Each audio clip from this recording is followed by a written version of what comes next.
bir yıldızımız ölçtü diyen karındaşlar.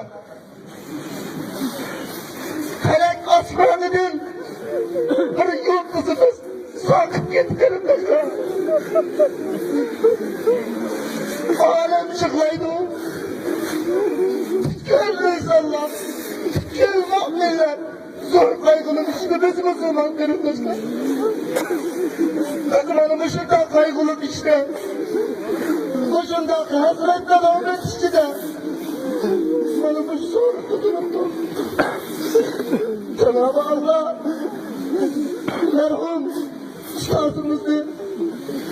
Cenab-ı Allah merhum bulbulumuzdu.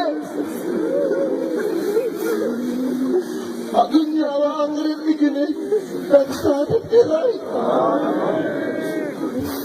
Ahiret günü derecesini üstündeyim.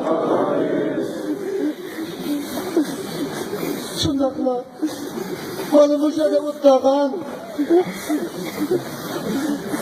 geçirgan ulumalarımızdı. Bana müşahede üstazımızdı.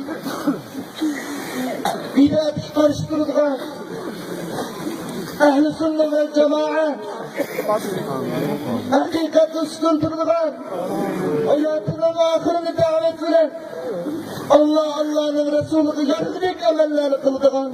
Hakiki bir iman, hakiki bir akide ata kıygan.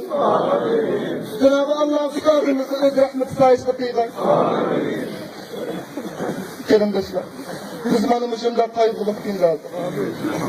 Doğru. Allah subhanahu ve teala kullu nefsin zayikatul mevt dedi.